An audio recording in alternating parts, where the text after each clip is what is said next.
the stage. It's now time to start with our next panel discussion, and may I request our panelists to kindly join us on the stage. Kirti T, Head Co-Lending, IIFL Finance. May I request Ms. Kirti to please join us on the stage. Let's have a big round of applause for her. Requesting Mr. Vikram Keshav, Head of IT from CSB Bank, to please join us. Heartiest welcome, sir. May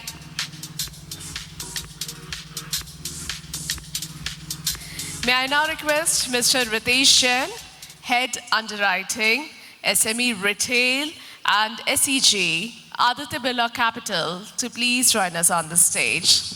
Huge round of applause, everyone.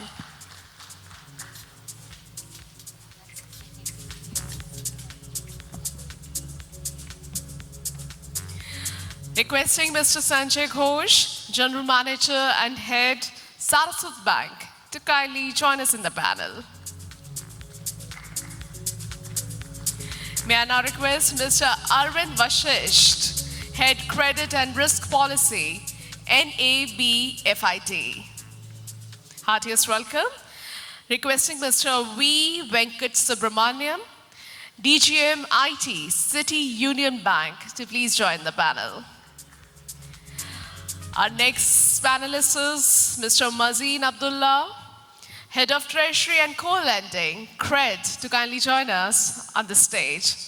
Can we have a huge round of applause for all the panelists we have? Last but not the least, we would like to invite our moderator on the stage, Mr. Pankaj Sharma, Chief Revenue Officer, India and Mehnat Biz 2X. Heartiest welcome to Mr. Pankaj Sharma. May I now request our moderator to kindly moderate the session.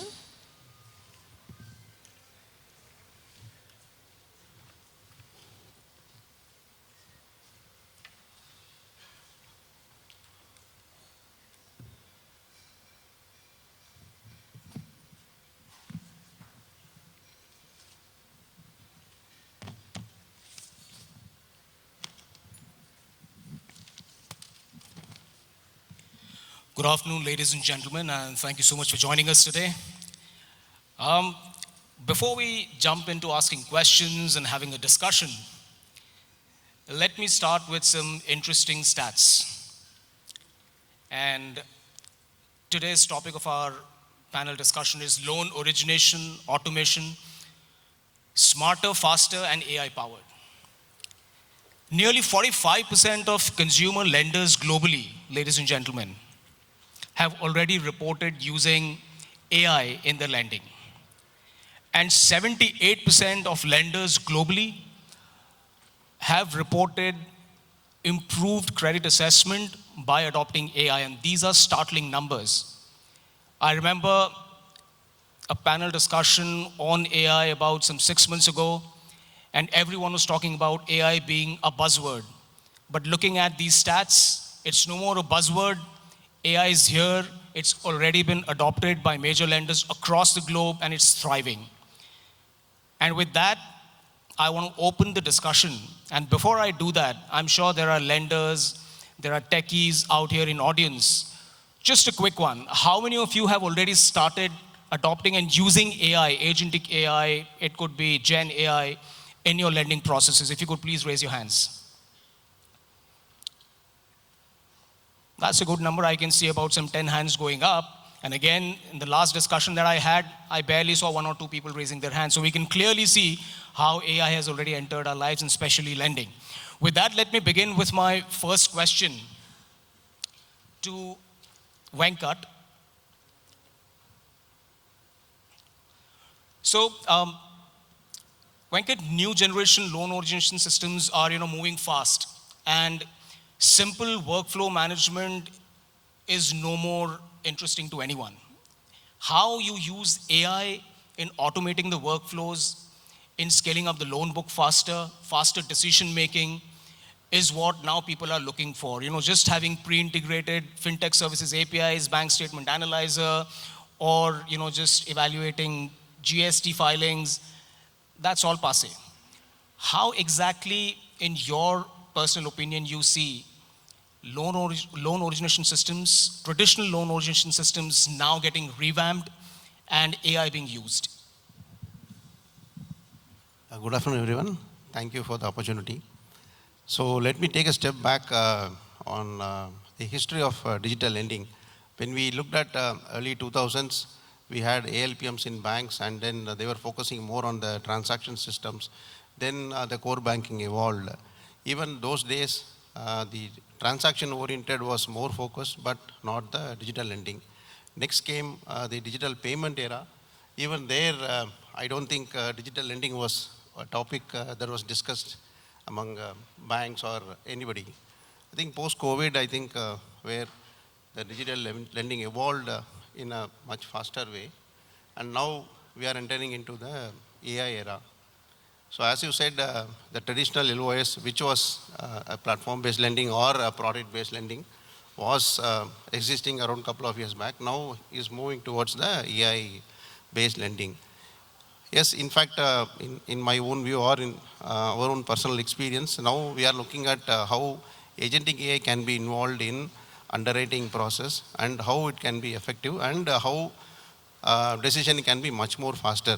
Of course, using AI, a lot of triangulation is being done with various external agencies, collecting external data, all being done digitally. But now, what can be done, what can be explored around using the agentic AI is what now everybody is exploring. I think a couple of institutions have been successful in implementing that. So we are also one among them. We have started implementing rather, exploring how effective it can be. At the same time, how we follow the regulations and guidelines by the regulator. So this is what I look at the moment. Thanks, Venkat. Interesting perspective. Let me come to you, Mazin. So you see, many lenders have now achieved paperless processes, right? And going paperless was really celebrated till very recently. Going paperless was considered as, you've arrived as far as tech is concerned, right? But do you really agree that going paperless is the actual automation we're looking at? And has just going paperless really brought in that kind of efficiency, scale, and speed as far as, decisioning is concerned, originations is concerned? What you really think is going to be the next phase of digitalization powered by AI, because going paperless is passé now. So what is the new automation you think? I think you made a very good point, right? I think 6 months back, if you asked anyone what is AI, there was two opinion. I think it's a buzzword, nothing is happening. Everyone is talking about it, but no one is using. I think the kind of progress we have seen maybe in India or globally, right? In AI in the last 3 months, right? And 3 or 4 months has been amazing, right? I don't think there's anyone who can say AI is not helping or, it's not useful, right? For as simple as if you use ChatGPT, right? The output or Gemini, right? The quality of output has changed dramatically, right? So I think last 3 months, AI has changed dramatically, right? And I think it's been, people have started using it, right? A lot of collection calls that you see today are actually AI, right? At least the soft collection ones, right? Bajaj recently came up with their quarterly reports, right? And they presented amazing numbers, right? Some 40 to 60% of the sales call, collections calls, etc., are already done by AI, right? And this is Bajaj, right? Which is 4 lakh crore balance sheet, right? This is not a small fintech or a startup, right? It's a large legacy player, and they have proved that the quantum of work that AI is able to do is amazing, right? So I think as far as AI is concerned, it is able to help in all aspects of process. And I think we have underwriting and credit experts, so they may talk more about it. But I think overall, as far as origination is concerned, underwriting is concerned, reaching out to a customer who has dropped off in the journey, or reaching out to a customer where AI through predictive analytics tells you that this customer is likely to take a loan, hard collections, soft collections, customer management, answering customer queries, pre-disbursal, post-disbursal. I think multiple lenders, multiple fintechs, banks, and NBFCs have started using AI. And the results are amazing, right? I think I was looking at HDB Financial Services annual report, and one of the key things that this NBFC does is they provide sales, service, and collection services to HDFC Bank. HDFS is obviously a subsidiary of the HDFC Bank, right? What they said was, while the quantum of the work has increased by 40-50% in the last 2-3 years, the number of employees has dropped from 80,000 to around 30,000, right? And this is mostly driven by automation and some AI. And actually they've started using very, very limited AI at this point of time, right? So, but majorly with automation, even with work increasing by 30-40%, actually the number of employees has decreased by 60-70%. So I think this is just the beginning. We may be on day one of the AI journey, which will possibly last over the next 1 or 2 decades. And I think we'll see things which we possibly can't imagine. And AI may end up doing things that today we may say, no, I think this needs judgment, this needs human touch, etc. But I think AI will possibly reach a stage where it can do things which today we may feel it's impossible for it to do.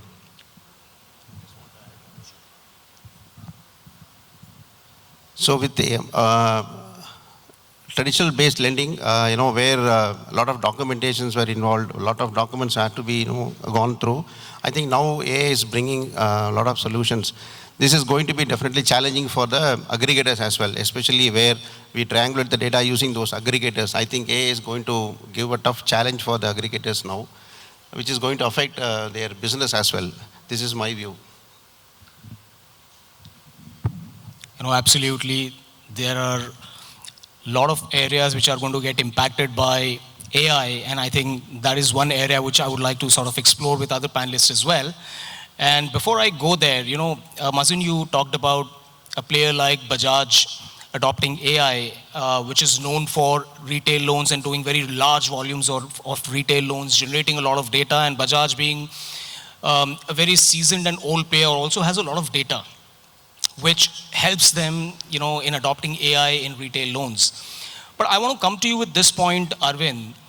While a retail player like Bajaj can adopt AI very fast because of the historical data, clean data which is available to them, somebody like you who does large ticket size loans and operates in very non-traditional and emerging sectors, over there when it comes to underwriting, over there when it comes to adopting AI or implementing AI for your decision making, what challenges do you foresee, and have you really started doing that in very non-traditional and emerging areas of lending? Hello.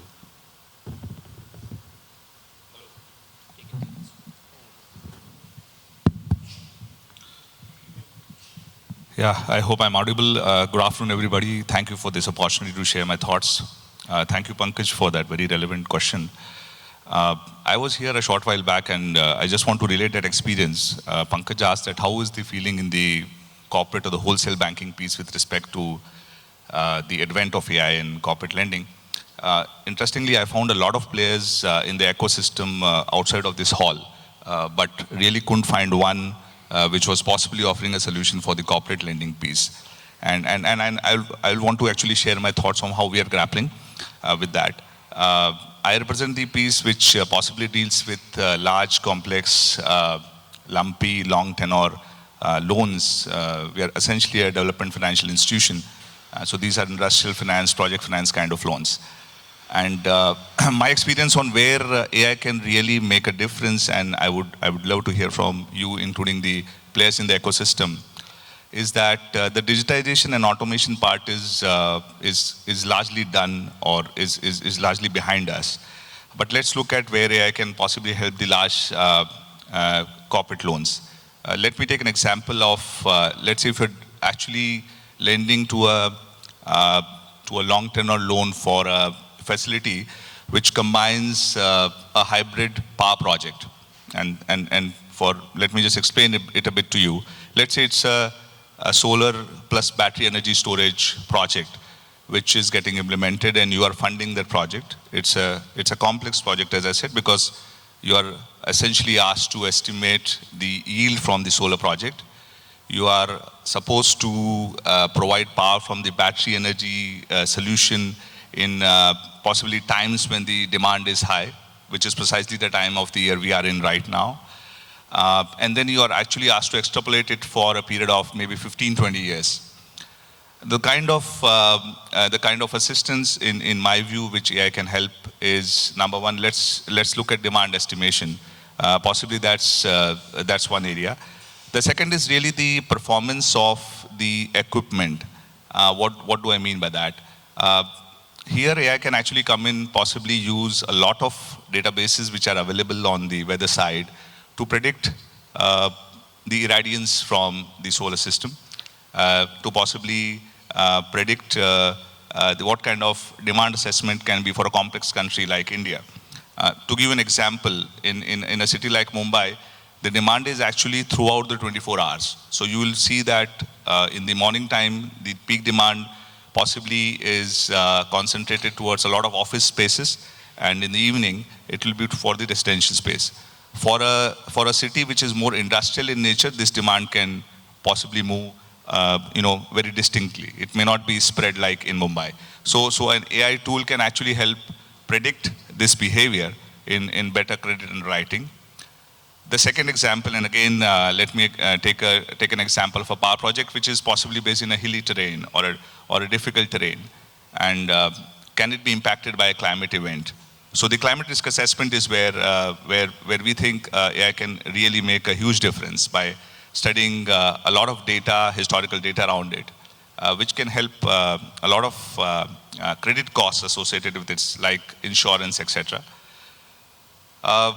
The default predictions have been spoken about a lot, both PDs and LGDs, but my sense is that it's the LGD piece which possibly needs a a stronger input from AI than the PDs. For the PD, we typically have a history available for these complex loans. But LGD is something that, honestly speaking, these complex do not have a history. If at all that is available, that is very disturbing.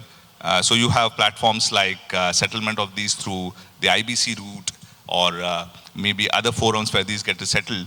And possibly that data can be pulled in to provide a better prediction of that, and possibly the interpretation of the LGDs around it. Last piece where I think AI can really help these complex loan is over the loan life cycle.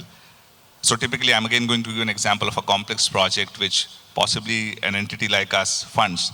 And let's say it's a 12, 15, 20-year loan. It's not that the project has to throw out the revenues, the expenses also have to be estimated properly. Again, AI can come in here to kind of estimate the expense cycle depending on the demand. I'll give you an example. Let's say you are actually funding a toll road for a 15-year period. The O&M expense of that toll road will not just depend on what kind of revenue it throws, but also what kind of vehicles are plying on that road. Today we have fantastic data set available throughout the country which talks about the flow of vehicles across the national highways. That data integration can happen, and we can throw out results which are related to expenses around those projects and can help in better credit underwriting. So my limited point is that yes, it's evolving, and we need more inputs of AI into the more complex corporate loans, but we are awaiting that.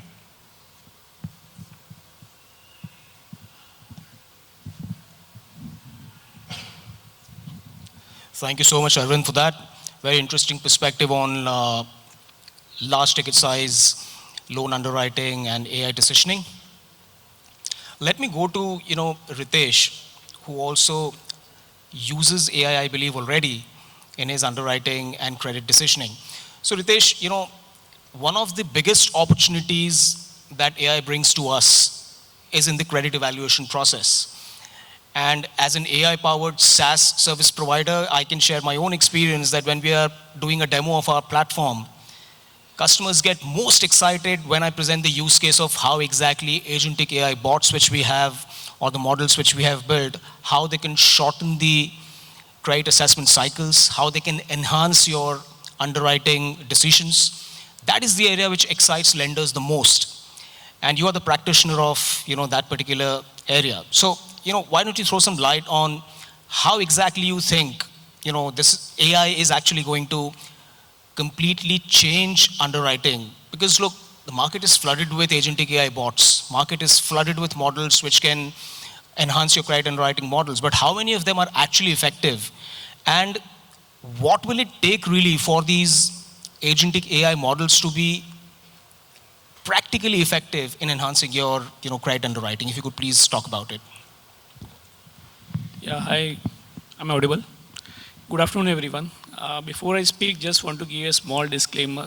What I'm going to share here are my personal views and opinions, and it is not on behalf of my organization. With this, I'll speak more about secured loans here. In my mind, I think 4 ways AI can help us in the underwriting process. First one, I think, is about login and CAM automation. Currently, in many organizations, the login process is manual, and it takes a lot of time, and does a lot of manual errors also possible. So it can help on automation of login process. At the same time, automation of credit assessment memorandum. Currently, this typically conventional process takes 8 hours to process the files. AI can bring it down to 1 hour. It's a good saving. Second aspect area which I see is initial credit assessment and initial personal discussion with the customer. So before a file goes to a credit manager, AI can help on doing the initial screening assessment, and second part is on doing an initial discussion with the customer. So file goes to the credit manager, credit underwriter, he is well informed. So when he's meeting a customer for a personal discussion, is well informed and asks the pertinent questions, and also saves underwriting time. Third is on AI-based credit assist. So AI can scrape through your portfolio data, see the customer profiles, the kind of calls taken, and correlate it with your portfolio performances. So it can bring a good intelligence and insights which can help a credit manager in taking right decisions, and also bring his call-taking capacity. Third thing I see here is about, so I already spoke 3. Fourth thing is about file rejections. So many of the organizations, NBFC and bank face challenges on rejections. So typically, it ranges from 35% to 60% of files get rejected. So typically, an underwriter spends 50% of his time in rejecting a deals. So in most of the cases get rejected because of either loan repayment issues, CIBIL, or there's no loan eligibility as per the available programs. I think AI can help here by building quality checks, initial filters, where these challenges can be addressed and improve the approval ratios and bring down the rejections from, say, 50% to 25%. And by doing so, your credit resource cost is optimized, and his time is saved, and per credit resource your approval rates goes up, and also disbursement rates goes up. These are foremost things. Apart from that, I see credit scoring model, risk assessment models. It can help in checking your portfolio policy and regulatory compliances. Likewise, many other things I can speak on. So there are multiple tools available in the market with the help of AI-based fintech companies, partnering with them in integrating in your underwriting process. You can improve your efficiency, reduce your cost, and reduce your turnaround times, bring seamlessness, and at the same time, improving your quality of the files as well. Yeah, that's it for myself. Yeah. Over to you. Thank you, Ritesh. Sanjay, let me bring you in over here. While we're talking about achieving scale, speed, and faster decisioning through automation, adoption of AI, etc. But how do you really maintain that fine balance between regulatory requirements and faster credit decisioning, scaling up the loan book? Because what we are talking about over here is using more and more AI. And when we say that, it scares everyone that, okay, it's going to take away jobs from credit managers and credit underwriters, etc. So I want to understand from you, how do you really see this? Do you really see this as AI replacing the human judgment, but is it at the cost of compromising on regulatory requirements, and is it really going to impact regulatory requirements if human involvement is eliminated or reduced? How do you really see it, Sanjay? So I see AI as like a co-work. It will assist underwriter in taking decision right and in faster time. So my way of looking is it's not replacing an underwriter. It enhances his productivity, his call-taking, decision-taking capacities.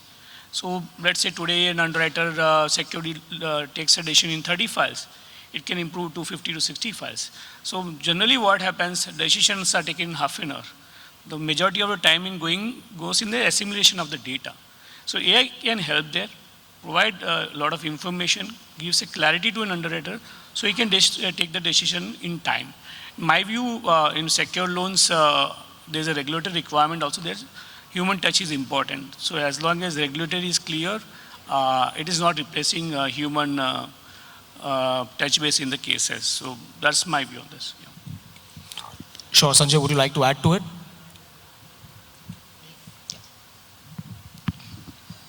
Yeah, good afternoon, ladies and gentlemen, and thank you, Pankaj. So before I touch the AI subject, I want to get some practical aspect to the AI while implementing in the LOS process. Am I permitted? Absolutely, sir, you are. So first thing, the myth we should take off our mind that AI is not an automation process. AI helps in our decision making. It helps in our enhancing our judicial capacity. Now, having said that, I will quote an used case example so that to give you the context in the right direction. So when I was with SBI, you know the volume SBI handles for the retail loan, and we were doing it in a standalone kind of LOS. And the volume were increasing, the customer dissatisfaction was increasing, and we were not able to cope up with the volume. Now, at that point of time, back in 2019 or 20, we conceived that we should shift to a AI equipped LOS so that we can handle the volume not only in the present time, but also for the future volumes. So what we did 1 year of extensive study to get the feedback to where to start, where to implement, and what are the areas where we should implement the AI. Now, another thing, we have many retail loan products. Now, the easiest thing was to go for some unsecured loan product and get it into the LOS and do that. But instead, we chose the most complex product, that is home loan. Because if you choose the most complex product, then the other product will fall in line, just small tweaks, and you can get everything on the platform. So we took home loans, and then we took the pain points. Where are the pain points? So for example, I am quoting, because this is a used case, it will be very relevant to see how AI can help us. So we first identified the pain points. Where are the pain points of the home loan? The first pain point was the TAT, the turnaround time, and even the pricing was very good compared to the market, but the TAT was the differentiator.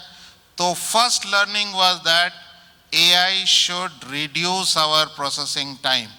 Therefore, we took that example that we should reduce our TAT. Second pain point was the housing loan title deed, because it runs pages and pages, and therefore anything which is detrimental to the bank's interest have to be taken care of, and this takes typically a longer time compared to our other market peers. So we did a blockchain kind of thing in that we implemented AI, and the total title deeds were thrown into the AI, and AI would pick if there are any subject or any line which is detrimental to the bank's interest, so it will focus on that line. Number three was the valuation. Now, most of the housing loan frauds occur either due to title deeds or valuation or income. Now, what we did, we integrated with fintech companies which are expert in the valuation, and they have the repository of the different geographies. We drill down to the pin code system of the, because through AI we can do it. Only thing, you have to conceptualize, you have to think, and you have to implement. We drill down to the pin code level of the property, and we derived some kind of basic valuation, and based on those valuation, we derived a system generated valuation. But as some of my co-panelists always tell, AI is not supplement, is not going to supplement. The final judgment was left to the human, and based on the valuation given by the valuer and the valuation generated by AI, he took an informed decision what should be the valuation. Number three was the income statement, where many of the fraud has occurred. One of my friend is sitting over here from a fintech company.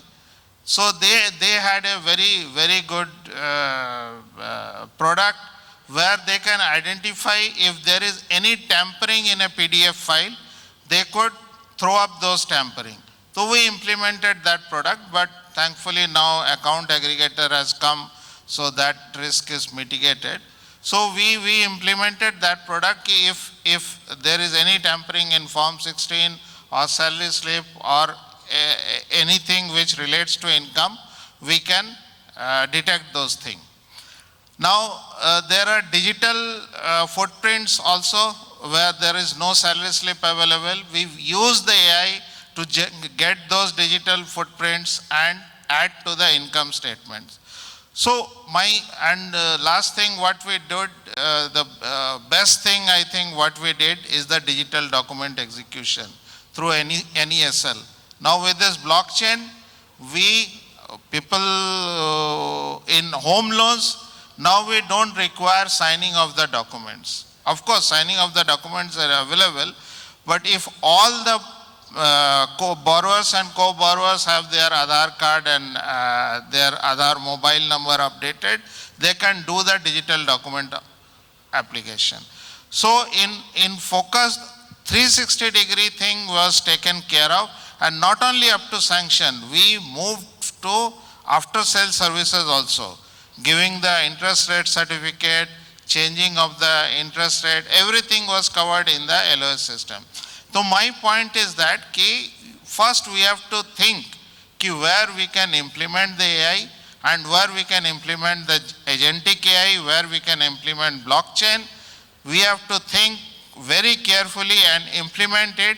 And believe me, today SBI is dealing 1 lakh application per month through the system. Because we are in the declining interest rate cycle.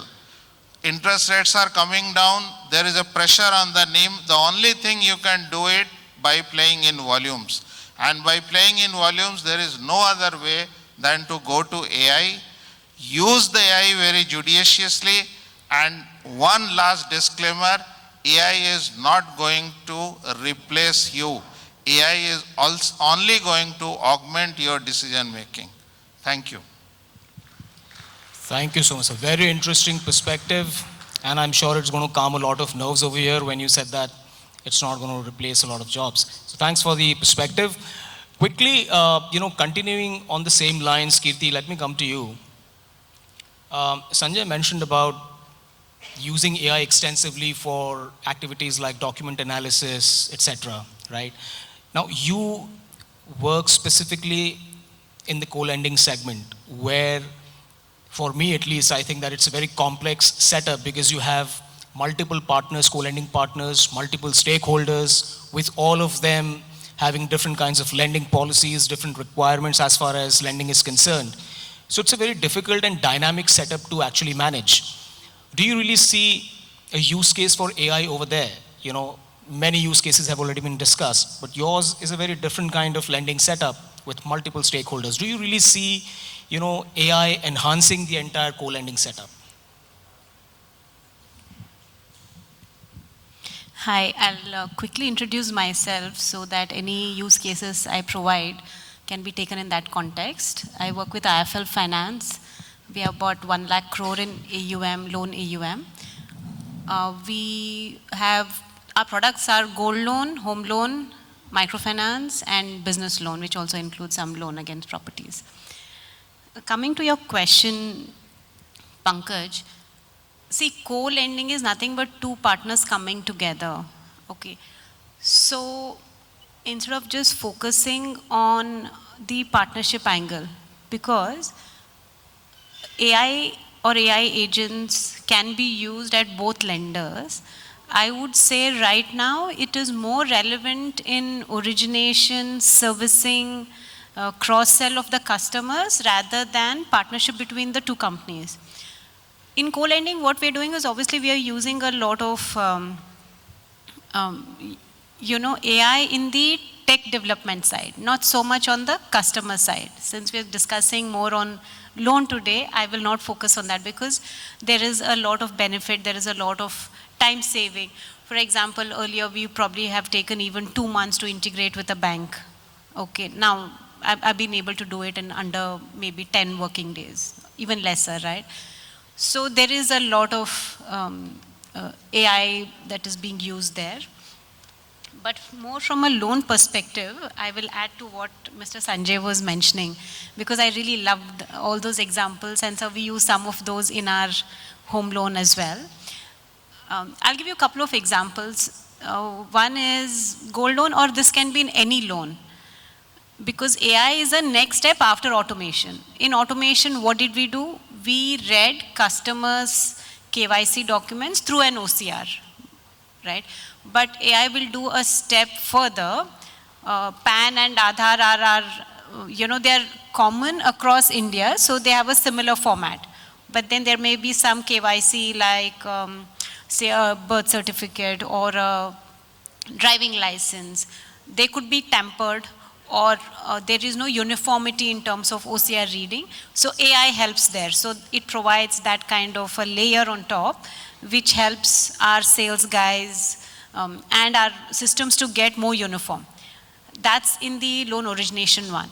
Similarly, if you look at microfinance, again, you can't really automate, but you can use a lot of learnings and these layers which the AI agents can throw to the salesperson on the ground. So, what we do, okay, so microfinance, I'm sure you all understand. Let's say there are a group of 10 women we lend to together, okay? And the success or the collection efficiency in microfinance is directly proportional to how many women attend these center meetings. So for me to get a attendance of these center meetings is very important, right? So I already have their individual images. Now, whenever there's a center meeting, we also take a photograph, you take a video, and then we know exactly who's attending, who's not attending. And depending on what is the percentage of attendance, our credit managers can take a more serious look at, which groups are probably a susceptible group, somebody who may be prone to defaulting. And another example I can give is, we had already moved on to using some sort of a image-based AI. I mean, in AI also, primarily there are these 4 or 5 modalities, right? Data, voice, image, video, and a combination. So obviously the early adopters, the early use cases were more on data and image, but now we are also moving towards video-based AI help.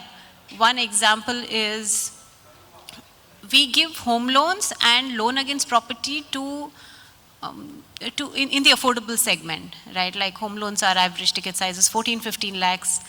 Loan against property can be even lower. So by earlier we used to just take a photograph and upload it onto our LOS. So now there is a video option. In photo, what used to happen, you look at the house and then the person sitting in the office, not on the field, could identify whether the house is a kacha house or a pakka house based on the construction of the house. And also, if you are able to take some photographs inside the house, then based on which model of fridge they had or TV they had, you are able to assess some sort of an income based on that.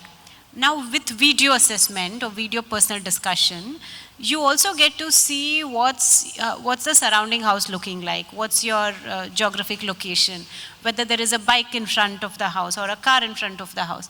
So these kind of data points are today being used both in terms of, double checking what the customer is saying, and also in terms of some machine-based learning for assessing incomes. Interesting, and thanks for sharing real-life application of AI. Very interesting, Kirti. Vikram, let me come to you, and you're somebody who handles IT projects, special projects, etc. So let us touch upon a completely different aspect of application of AI. While we've been talking about how AI is going to improve the front-end loan origination system, underwriting, etc. But even before we reach there, where the teams get to use an LOS or a BRE and people say, wow, this is amazing, a lot of work goes into it, and that is something that you drive, right? Now, the application of AI has increased tremendously, all thanks to the likes of Claude and Gemini and NVIDIA, etc. The acceleration that has been seen in development of AI-enabled platforms, LOS, BRE, etc., because of use of these AI tools, that acceleration has been tremendous in the last 1 year. And the use case is not just limited to underwriting, etc., but to coding, development, testing. In all of these aspects of development of these platforms, AI is being used extensively. So that is my first question to you. After that, I'll have one more question for you. Okay. Afternoon, everybody. So I want to take you back to 2005 when I was studying masters in the US, right? AI was a chapter in the masters, 12, 13 pages of chapter, and that was it. And of course, a lot of our students, friends, AI was a prestige statement. I am doing AI. What's your elective? AI. You've taken this, okay, neural networks is another one, machine learning is another one. Fast forward to 2026, it's become a necessity. I mean, look at the example that you take, ChatGPT. Coding is right there, available for you. So coming to your question on how it will help the overall SDLC cycle, right? And for one, let me state this in the beginning. It won't replace your coder.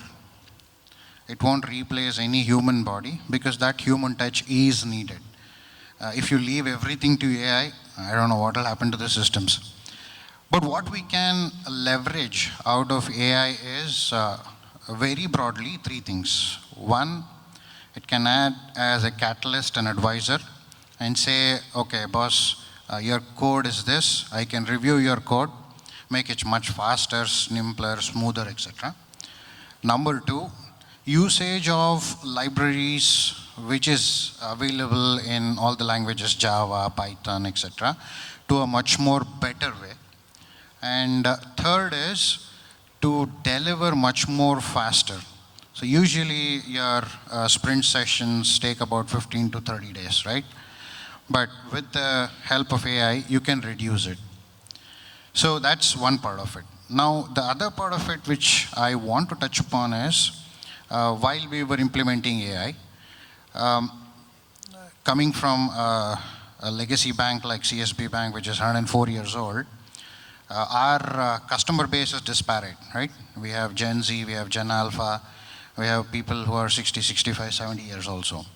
Now, since this topic is a discussion on assets, how do we sell loans to a 65-year-old? Gold loan. I'm not talking about a personal loan or anything. Gold loan, how do we sell? Can AI help? Absolutely. That's where your vernacular languages come into play of speaking in either South Indian languages or your other languages in Hindi and English and so on and so forth. And this is what we are trying to implement in CSB Bank. We are trying to evaluate a bot, voice bot, and an agentic AI, which can help the customer talk to them, handhold them, and then complete the journey of loan origination. So that's where I think AI can help, where it'll add a lot of value to the people who are not that abreast with the technology advancements that's happening. Did I answer your question? Absolutely, you did, and I didn't expect anything less. Thanks for that. I'm going to come back to you with one more question, but before that, Mazin, you wanted to share your views on human versus AI. How do you see that play panning out? I'll have a different view, slightly or rather radically different view from the panel here on human versus AI.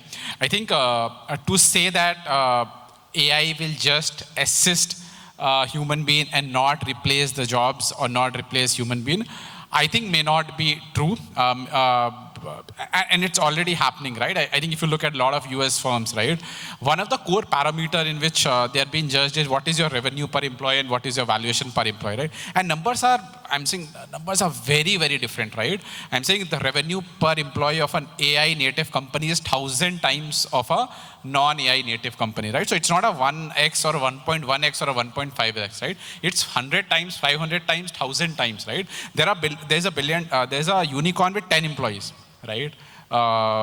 Unimaginable, right? There are 5 billion, 10 billion, 100 billion, 5 billion, 10 billion, 20 billion valuation companies with 50, 60, 100 employees, right? So these are things which are unheard of, right? I think there was one example that, if previously agent was used to do 30 files, he's able to do 50 files, right? I think if I just do simple maths, if you had to do 150 cases, which means you needed 5 agents, now you will need only 3 agents, right? Now the counterpoint could be, but my work will increase, right? Now I can do more business, right? But I think when we look at AI, we are all looking at the AI that is available today in our organization, right? So the AI available in our respective organization, right? And it could be any organization is this, right? AI available in Indian market would be 3x of this. AI available in global market will be 10x of this. And AI that will be there 1 year, 2 year, 5 year down the line will be 100x, 1000 of x of this, right? So many of us may be looking at AI of what is available with us today, right? What is available today in our reach, in our organization, what we are able to leverage is very small percentage of what is available globally today and what will be available in 3 months, 6 months, 1 year, because the speed is very, very high, right? So I think AI will definitely replace jobs. AI will definitely replace people. It will create new jobs as well. Now, whether the new jobs created will be more than the jobs that will kill is something we'll have to see. But I think it will definitely kill a lot of the roles. And I think a lot of us will have to be ready to change ourselves, to change our career, to change our sectors, to change our job roles, and be open to taking up new roles, because a lot of roles that exist today most likely will not exist tomorrow. Absolutely, and appreciate your view. Just wanted to add, and then I'll come to you, Venkat. So while there are companies who may have shown very promising numbers and performance in terms of their bottom lines, improved margins, etc., completely buy your point. But what also needs to be looked at is that, do we really have long enough performance history and reliability of AI at this point? While these companies may have performed really well in the last 1 year, 2 year, 3 years of time, and we're not specifically talking about the lending sector, right? It could be any other sector.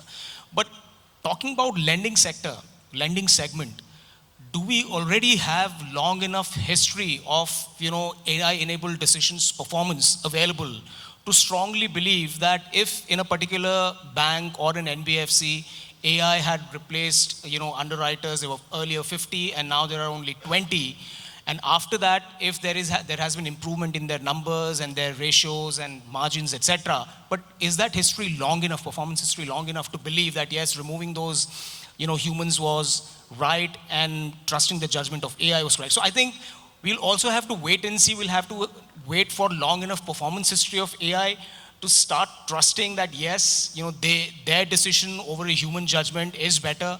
Maybe yes, maybe no. But over to you guys, and if you have any other views on this. Venkat, you wanted to add something. So actually, I slightly disagree with him. I started my career as a manual, the manual banking was existing. So when computers were introduced, people were told, that you are going to lose job and it is going to be replaced by the computers. But I didn't see that happening. More recruitments happened and more banks and more staffs have been increased in the banking sector especially. I don't know about the other sector. But in our case, if you take, when we implemented our digital lending platform a few years back, I think now the capacity of humans have increased in fact, rather than lowering. Probably that may be saturating over a period of time when more AI tools are introduced. But as of now, I don't think it is going to 100% replace. The efficiency may be improving, and that helped the bank a lot, especially for us, where we are showing consistently a growth of like 15 to 18% in terms of underwriting. That real life, example which we can take it. I think Mazin made one interesting point in his views about human versus AI's upskilling part, where I think let's not wait for the D-Day and wait and watch that whether my job is going to be taken away or not. But I think it's important to start upskilling ourselves and see how we can bring ourselves up to speed, adopt the skills which are required to the changing dynamic scenario, and the skills which are required basically to survive this AI storm. So I think that is a very important point. Let's upskill ourselves and then wait and see what exactly happens. Just one last quick question, and any one of you would like to answer that. We've talked about originations, underwriting, etc. AI is also playing a very key role as far as servicing is concerned, collections is concerned. Do you really see any improvement or enhancement in customers' experience by adopting AI in servicing? Because in the last few years, we've seen when you go to a particular lender's website or any other company's website, there is one small bot over there. If you type a question, if it is out of syllabus, it just keeps going round and round, or it will say that somebody will call you. Are we still at that stage, or have we moved beyond? Anyone would like to take it? Sanjay.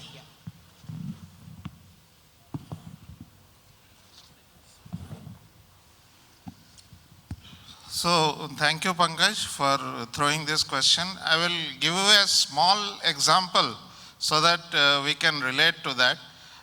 We all are using LinkedIn, and we know in some of the LinkedIn, they give their requirement for job. So in one kind of post, someone had posted that this is my biodata and I require a job in NBFC, and he tagged few of the banks in the last of his post. Now to reply that, one of the banks, as per their botted reply, it replied that please post your resume at such and such, and we will revert to you if found suitable. That is a very normal course. To that, another bank replied, dear Mr. XYZ Bank, please post your resume at our website for this bank. So this is the classic case when bot starts communicating with a bot. So again I say there has to be a human interface in every cycle. So I again, another very good example, sorry if I am taking more time. There was one phase in SBI where we were very strongly dependent on consultants. Whatever we wanted to implement, we would give to some consultant. He will do the study and tell us what has happened. So when that leadership changed at SBI, the new leadership, the new chairman stopped this practice. And in a meeting, he said one line which changed my thought also. He said, if you outsource your thinking, you are dying a slow death. So therefore, never outsource your thinking. AI cannot take away the thinking part from you. So you have to think, and you have to think how to implement the AI in a best and efficient way. Thank you. Thank you so much, Sanjay. What an amazing thought to close the discussion at. I had planned for a very fancy closing. I'm sorry I don't have the time, but I'm just going to thank all my fellow panelists. Thank you so much for all the wonderful views and different views. Really appreciate it. Thank you so much to the audience for being over here, and happy AI to everyone. Thank you. Can we have a big round of applause for our panelists and for our moderator for sharing all the valuable insights with us. Thank you once again.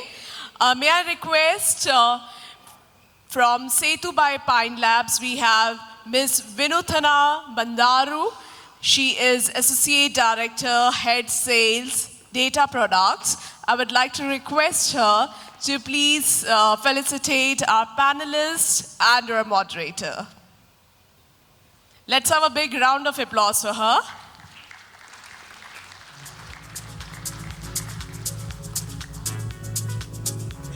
May I request you, ma'am, to kindly felicitate Kirti T, Head Co-Lending, IIFL Finance.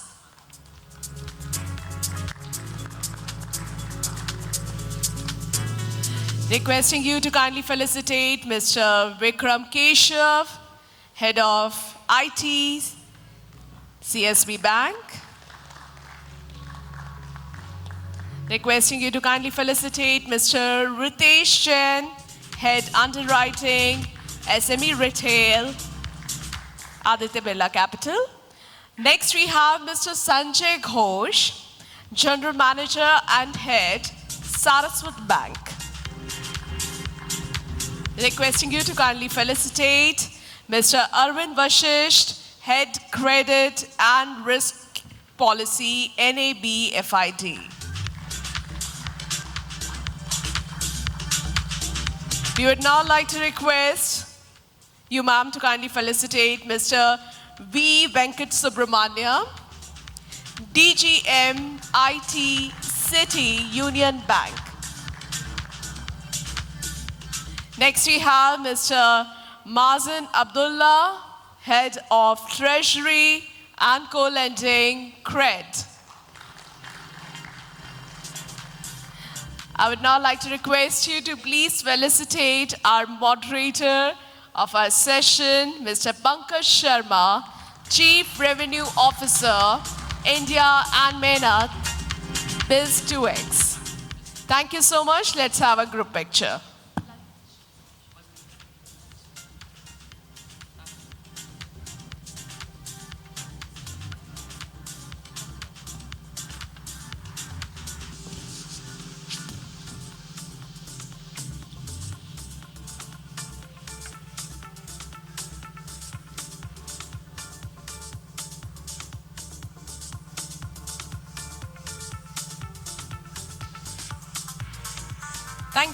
Thank you very much.